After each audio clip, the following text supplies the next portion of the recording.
In this video, I'm going to be sharing with you 5 non-pharmacological solutions to irritable bowel syndrome.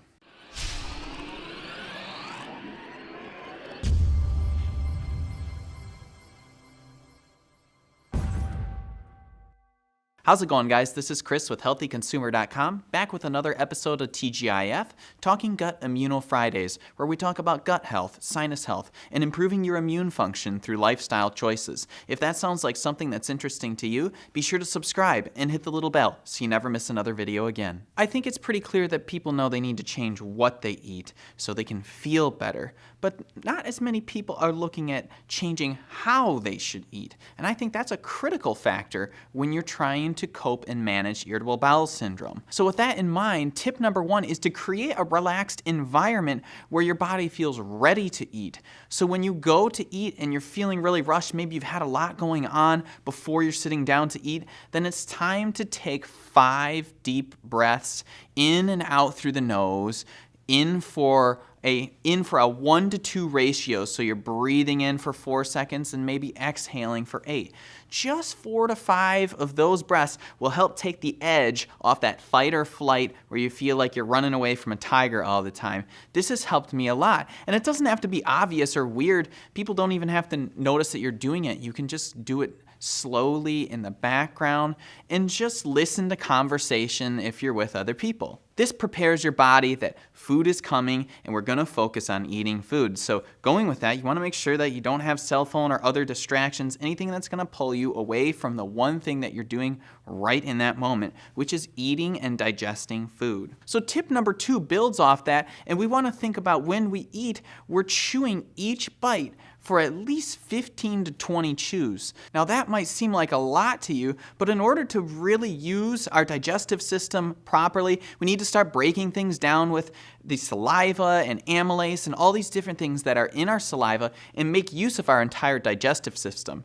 So we have to make a conscious effort to slow down our eating, take a lot of chews, and take smaller bites. So when you're taking in that food, you're not forcing this all down, and then you're going against an already challenged digestive system in the first place. And similar to that same notion is that we want to try and eat smaller, more frequent meals. This has several benefits. By eating smaller, more frequent meals, we are allowing ourselves to have the digestive fortitude to break down that food. We're not having the food rushed in. We're giving ourselves the time to break down the food and assimilate all those nutrients into our body that are well needed if you're coping with something like irritable bowel syndrome. That same tip has other benefits as well. Particularly, it's going to help to balance out your glucose, which can help with anxiety and depression and mood disorders that tend to go hand in hand with something like irritable bowel syndrome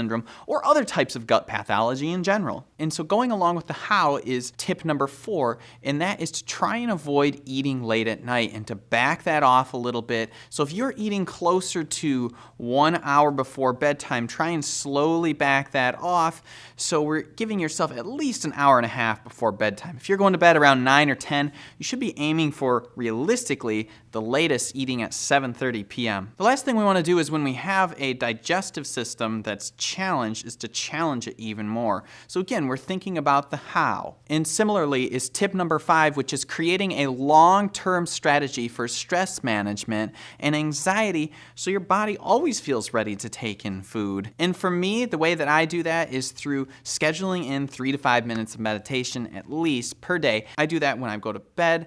I do 20 breath cycles of a 1-to-2 ratio, 4 seconds inhale, 8 seconds exhale, in through the nose, out through the mouth. And that helps me to wind down for the day, and it helps to carry over into the next day as well. So our body doesn't always feel like it's in fight or flight mode. So what's helped you the most with managing your irritable bowel syndrome? I'd love to hear in the comments section below what's worked for you. If you have some anxiety or depression that goes along with your irritable bowel syndrome, be sure to check out our online courses and anonymous support groups at HealthyConsumer.com.